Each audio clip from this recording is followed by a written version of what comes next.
안녕하십니까. 수요 예배에 나오신 풍성교회 성도 여러분을 더 사랑하고 더 축복합니다. 옆에 있는 가족 또 지인들에게 반갑게 서로 인사하시면 감사하겠습니다. 겨울이라 아직까지도 날씨가 춥고 또 환절기에 독감 많이 유의하시기 바라겠습니다. 이제 은혜의 찬송가 28장 복의 근원 강림하사와 또 찬송가 304장 그 크신 하나님의 사랑 찬양하시겠습니다.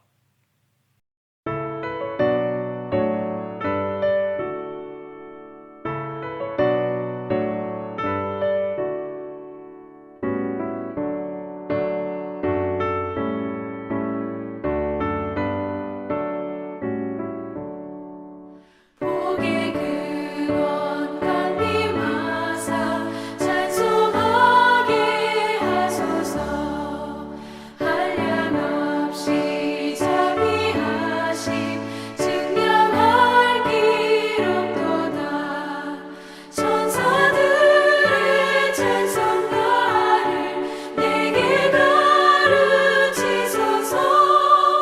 구속하신 그 사랑을 항상 찬송합니다. 주의 크신 도움 많아 이때까지 왔으니 이와 같이 천국에도 이르기를 바라네. 하나님의 품을 떠나 죄에 빠진 우리를 예수 구원하시려고 보혈 흘려주셨네.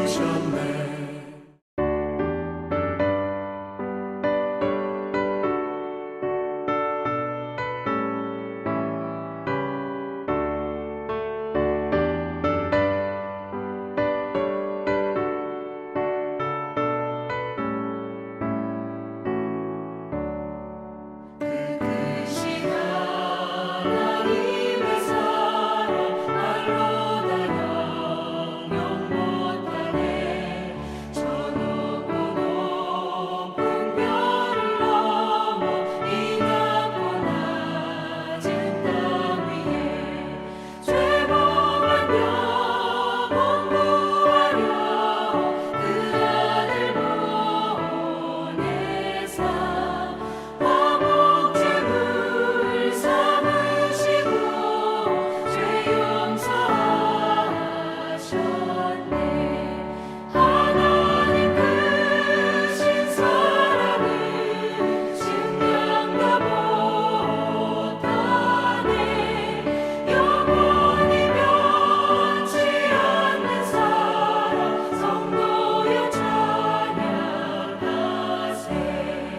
외로운 시절 지나가고 땅 위에 영화 쇠할 때 주 믿지 않던 영혼들은 큰 소리 외쳐 울어도 주 믿는 성도들에게 큰 사랑 베푸사 우리의 죄 사했으니 그 은혜 잊을까. 하나님 크신 사랑을 증명도 못하네. 영원히 변치 않는 사랑 성도여 찬양하세. 할렐루야. 귀한 찬양 너무나 감사했습니다. 우리 다 같이 기도하시겠습니다. 은혜의 근원이 되시는 하나님 아버지, 복의 근원 되신 주님을 찬양하며 이 시간 주 앞에 나아갑니다. 주님의 은혜가 아니고서는 오늘 이 자리에 설 수 없는 우리임을 저희는 고백합니다. 수고하고 무거운 짐을 진 채 살아온 우리의 삶을 주님께서 먼저 아시고 먼저 불러주심을 감사드립니다. 주님, 이 시간 우리의 마음을 열어 주시옵소서. 익숙한 예배가 되지 않게 하시고 살아있는 말씀을 기대하는 심령이 되게 하여 주시옵소서. 주님의 다정한 음성 앞에 상처 입은 마음이 쉬게 하시고 또 지친 영혼이 다시 힘을 얻게 하여 주시옵소서. 이 예배 가운데 성령님께서 임재하여 주시어서 저희의 생각을 새롭게 하게 하시고 우리 언어와 태도를 주님의 마음으로 빚어 주시옵소서. 죄 많고 연약한 우리를 정죄하지 아니하시고 끝까지 품어주시는 주님의 사랑 앞에 저희는 고개가 숙여집니다. 예수님, 저희는 사람들을 너무 쉽게 판단하고 너무 빨리 정죄하며 다정함보다는 옳음을 앞세워 살아왔음을 고백합니다. 그러나 주님은 상한 가을대를 꺾지 아니하시고 꺼져가는 등불을 끄지 아니하시는 분이시기에 오늘 다시 깨닫게 하심을 감사드립니다. 주님, 우리의 말이 누군가를 살리는 말이 되게 하시고 우리의 행동이 누군가를 다시 일어서게 하는 손길이 되게 하여 주시옵소서. 가정에서, 교회에서, 자녀들과의 관계 속에서 연약한 이웃 앞에서 예수님의 다정함이 드러나게 하여 주시옵소서. 저희를 향한 그 크신 사랑에 붙들려 이제는 우리가 사랑하며 살아가게 하여 주시옵소서. 예수 그리스도 이름으로 기도하옵나이다. 아멘. 오늘 하나님의 말씀은 마태복음 11장 28절에서 29절입니다. 같이 여러분과 함께 봉독하시겠습니다. 수고하고 무거운 짐진 자들아 다 내게로 오라. 내가 너희를 쉬게 하리라. 나는 마음이 온유하고 겸손하니 나의 멍에를 메고 내게 배우라. 그리하면 너희 마음이 쉼을 얻으리니. 아멘. 오늘 설교의 제목은 다정하신 예수님, 우리 삶의 언어와 태도가 되다라고 하는 제목으로 오늘 같이 은혜를 나누고 싶습니다. 사실 다정함이 많이 사라져가는 시대에 저희는 각박한 시대에 살아가고 있습니다.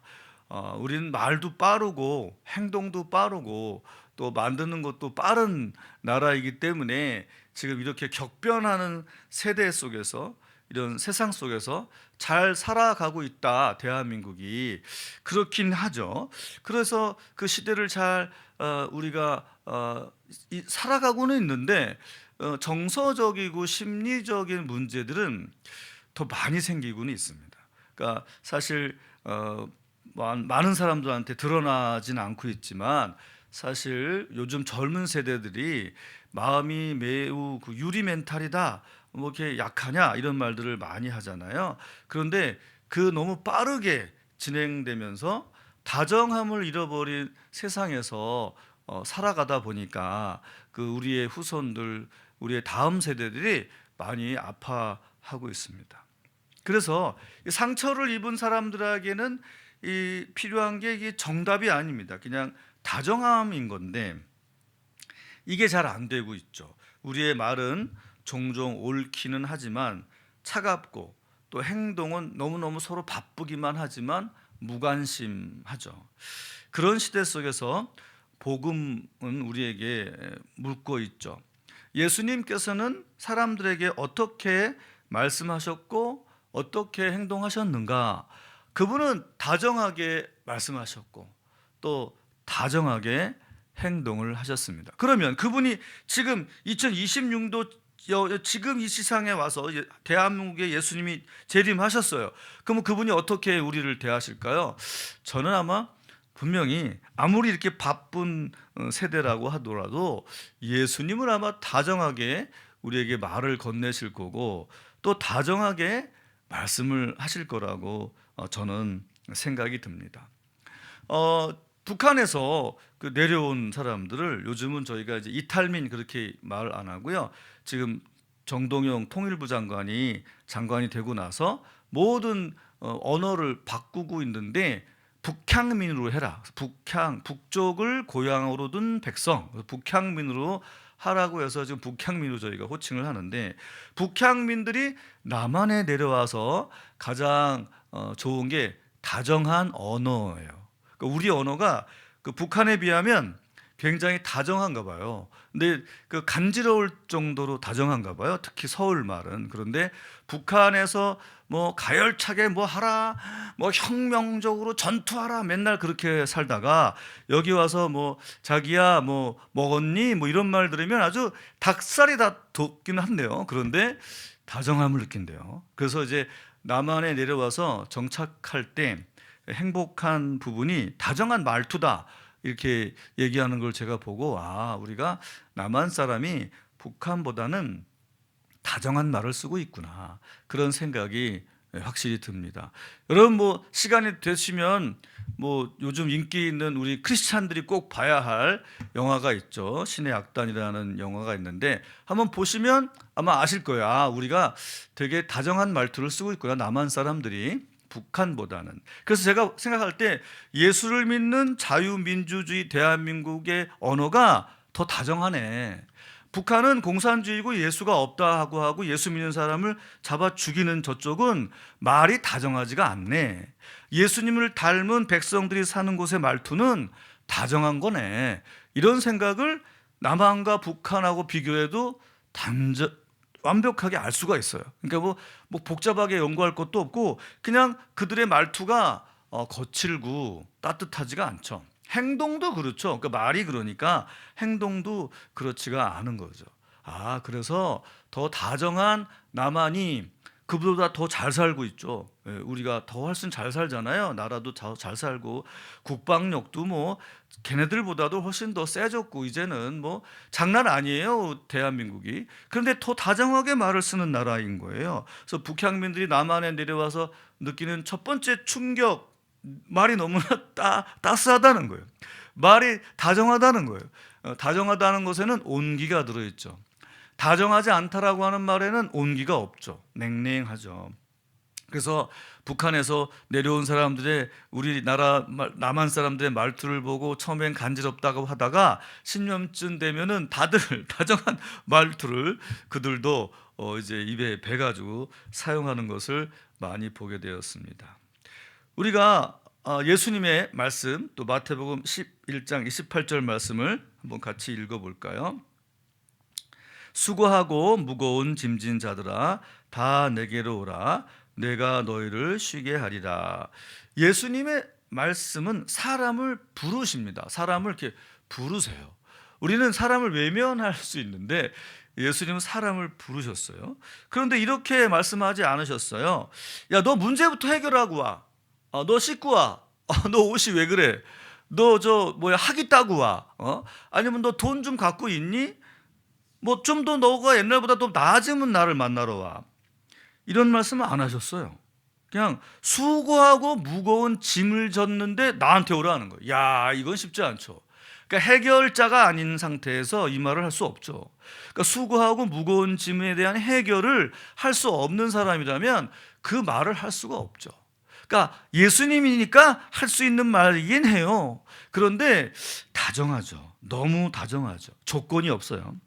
심사도 없어요. 신한 점수도 없어요. 교회에서 집사냐, 권사냐, 장로냐, 목사냐 이런 거 묻지 않고 네가 수고했느냐, 무거운 짐이 너한테 있느냐, 나한테 와라.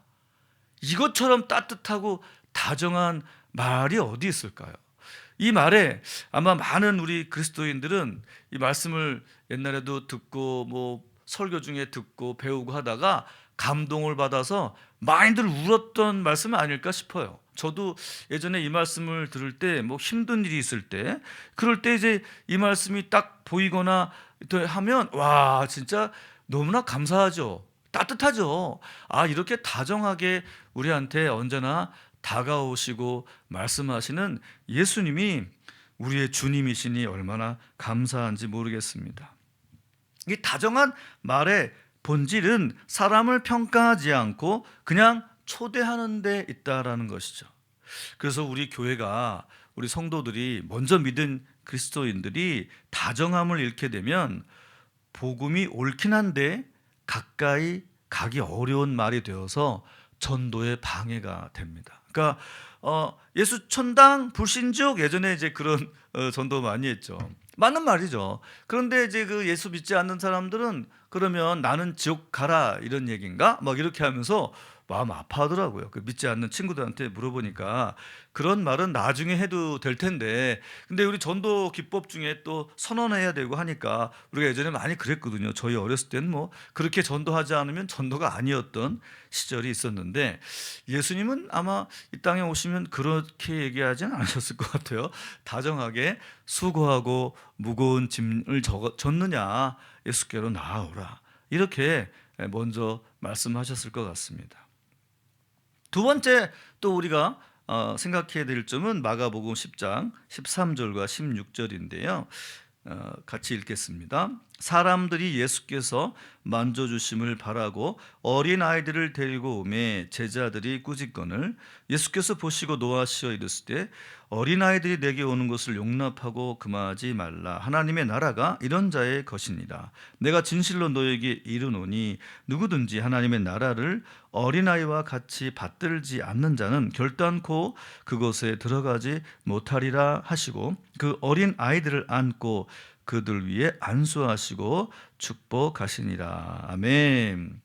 예수님의 행동은 먼저 어린아이라 할지라도 다가오는 것을 막지 아니하시고 다정하게 다가가시는 분이시다. 그러니까 나이를 상관하지 않고 빈부귀천을 논하지 아니하고 먼저 다정하게 다가가시는 예수님의 행동을 저희가 볼 수 있습니다. 그 옛날에 어린이들을 좀 방해물로 봤던 시절이 있었죠. 그래서 어린아이들은 사람 수를 카운트할 때도 들어가지 않았었어요. 그러나 예수님은 아이들을 안으시고 먼저 말씀보다 먼저 나온 것이 오히려 다정한 행동을 먼저 하셨죠. 말씀을 논하지 않았어요. 십계명을 논하지 않았어요. 나를 믿지 않으면 지옥 간다 이런 말씀 안 하시고요. 먼저 다정하게 그들이 다가오도록 허락하시고 아이들을 안으시는 모습을 저희가 볼 수 있습니다. 손을 얹으시고 축복하셨습니다. 다정함은 시간과 거리의 희생을 요구합니다. 그러니까 더 다정하게, 더 따뜻하게 행동하려면 사실은 플러스 알파의 고생이 나로부터 수반돼야 그게 되거든요. 그러니까 피곤하고 짜증나면 이건 정말 어려운 영역이에요. 근데 예수님이 이 땅에서 사역하실 때 사실 많이 피곤하고 힘드셨을 텐데 더 다정하게 말씀하시고 더 다정하게 행동하셨던 그 부분은 저희 그리스도인이 꼭 본받아야 할 부분이 아닐까 싶습니다. 예수님은 그때 사역하실 때 많이 바쁘셨어요. 요즘 우리나라 사람들 다 바쁘죠. 우리나라 사람들은 요즘 안 바쁜 사람이 없더라고요. 어린아이로부터 뭐 어르신에 이르기까지 어떠한 직장에서 무슨 일을 하든지 간에 요즘은 다 바쁘더라고요. 안 바쁜 사람이 없어요, 대한민국은. 그러니까 바쁘다고 하니까 이게 다정하게 얘기하기 어렵고, 바쁘다 보니까 다정하게 행동하기 어려운 상황 자체는 세팅 값이 예수님하고 같다, 이런 말씀을 드리는 거예요. 예수님하고 비슷해요. 예수님을 어디서든지 요구했으니까 병 고쳐주세요, 살려주세요, 막 맨날 계속 요구하는 게 있어서 바쁘셨죠. 그런데 바빴는데 사람을 밀쳐내지 않으시고 다가오는 자에게 그것을 허락하시고 다정하게 맞아주셨던 예수님을 저희가 본받아야 합니다. 세 번째는 요한복음 8장 3절에서 11절 말씀인데요. 같이 읽어보도록 하겠습니다. 서기관들과 바리새인들이 음행 중에 잡힌 여자를 끌고 와서 가운데 세우고 예수께 말하되 선생이여 이 여자가 간음하다가 현장에서 잡혔나이다. 모세는 율법에 이러한 여자를 돌로 치라 명하였거니와 선생은 어떻게 말하겠나이까? 그들이 이렇게 말함은 고발할 조건을 얻고자 하여 예수를 시험함이로라. 예수께서 몸을 굽히사 손가락으로 땅에 쓰시니 그들이 묻기를 마지 아니하는지라. 이에 일어나 이르시되 너희 중에 죄 없는 자가 먼저 돌로 치라 하시고 다시 몸을 굽혀 손가락으로 땅에 쓰시니 그들이 이 말씀을 듣고 양심의 가책을 느껴 어른으로 시작하여 젊은이까지 하나씩 나가고 오직 예수와 그 가운데 섰는 여자만 남았더라. 예수께서 일어나사 여자 외에 아무도 없는 것을 보시고 이르시되 여자여 너를 고발하던 그들이 어디 있느냐 너를 정죄한 자가 없느냐 대답하되 주여 없나이다. 예수께서 이르시되 나도 너를 정죄하지 아니하노니 가서 다시는 죄를 범하지 말라 하시니라. 예수님의 이 다정함은 정죄를 멈추는 데서 시작합니다. 스탑 하시는 거죠. 그러니까 정죄를 스탑하지 아니하고 다정함은 나갈 수가 없죠. 그러니까 그 사람에 대해서 틀린 것을 가르쳐 주려고 시작하는 순간 이때 이 다정함은 좀 어려워요. 왜냐하면 너 틀렸어, 너 이렇게 하면 안 돼라고 하는 걸 얘기할 때 이미 다정할 수가 없거든요. 맞는 말을 할 때. 그러니까 다정함을 표현하는 것은 일단 정죄를 스탑해야만 되거든요. 그래서 먼저 정죄를 하지 아니하고 또 다정하게 다가가시고 그들의 마음을 만져주시고 나서 앞으로 살아야 할 솔루션을 제공하시죠. 다시는 죄를 범하지 말아라 이렇게 말씀하실 때 얼마나 그게 훈계로 옳은 가르침으로 와닿았을까요? 네. 아마 되게 그 여인이 감사했으리라고 저는 생각합니다. 그 전라도 남자들이 전라도 여자한테 사랑한다 이렇게 하는 표현을 딱 두 글자로 하면 너여라고 합니다. 너여. 그래서 우리가 예수님을 내가 사랑한다라고 하는 것을 이제 두 글자로 하면 주여 이렇게 하면 될 거라고 저는 생각하는데 어떤 그 예수 잘 믿지 않는 사람들이 교회 처음 나온 거예요. 그래서 막 다들 오 주여 막 그 기도하니까 끝나고 나서 혹시 예수님 성함이 오시냐고 이렇게 물었던 얘기도 있다고 합니다. 가늠한 여인은 그 앞에서 예수님께서 하신 말씀에서 죄를 가볍게 여기지 않으시고 제일 먼저 중요한 건 이 여인을 살리는 게 중요했죠. 예수님 먼저 살리십니다. 회복의 문을 여는 말은 다정함이다.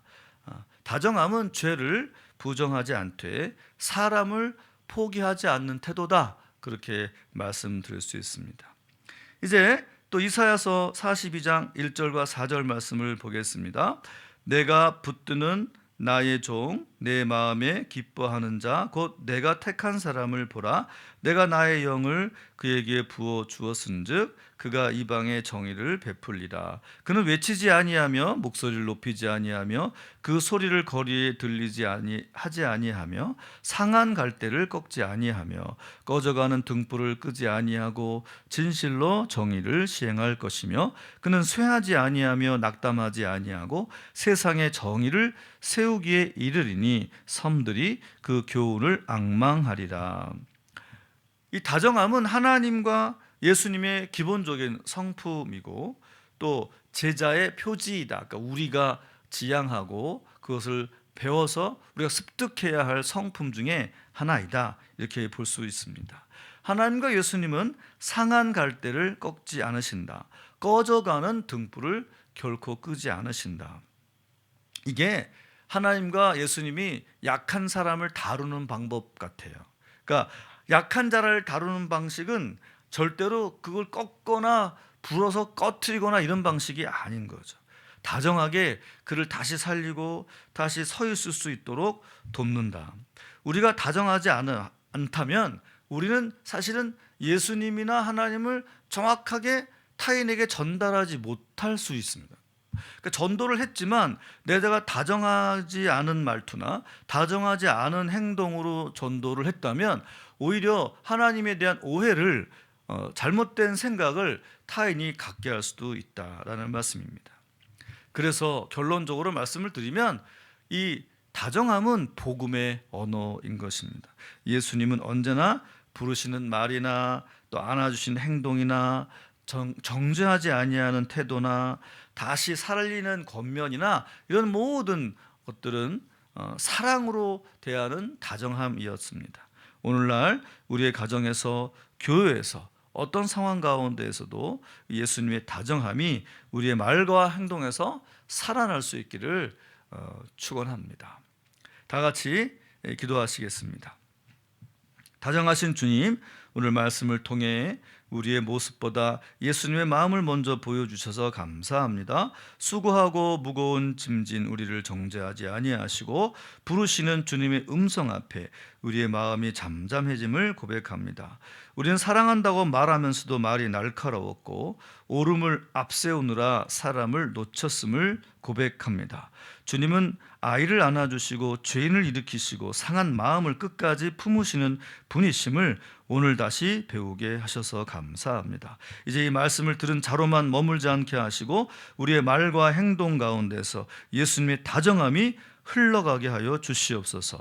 가정에서는 서로를 살린 언어로 말하게 하시고 교회에서는 판단보다 공감이 먼저 나오게 하시고 세상 가운데서는 주님의 마음을 전하는 통로로 저희를 사용하여 주시옵소서.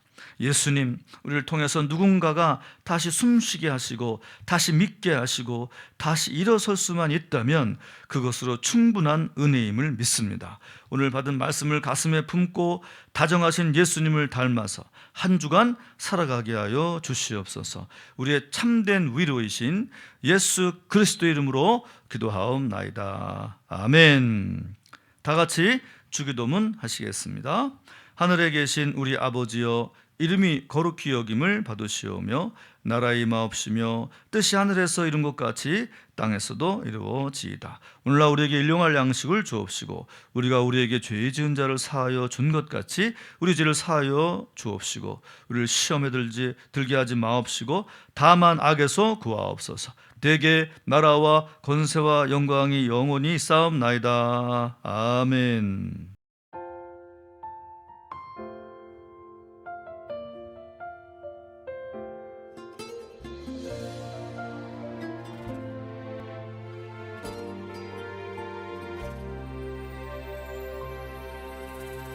기도할 때 상한 맘 만지시며 내 모든 상처 치료하시네.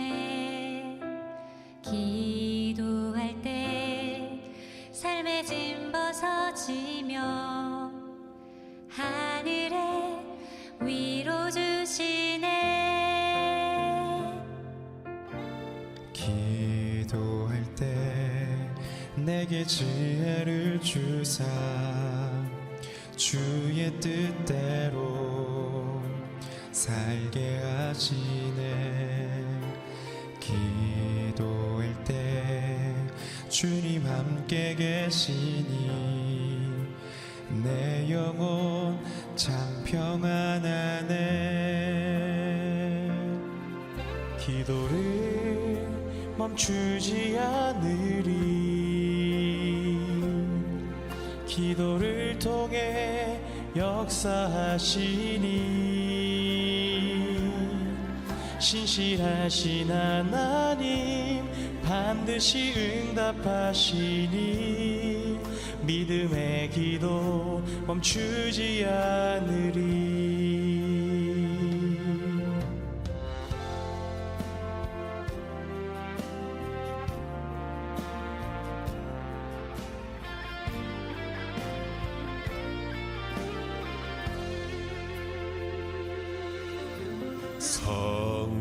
성령께서 기도를 도우시니 지친 내 영혼 새 힘을 얻네. 내 연약함 모두 고백할 때에 주께서 용서하시네. 기도를 멈추지 않으리. 기도를 통해 역사하시니 신실하신 하나님 반드시 응답하시니 믿음의 기도 멈추지 않으리. 기도를 멈추지 기도를 멈추지 않으리. 기도를 통해 역사하시니 신실하신 하나님 반드시 응답하시니 믿음의 기도 멈추지 않으리 믿음의 기도 믿음의 기도 믿음의 기도 멈추지 않으리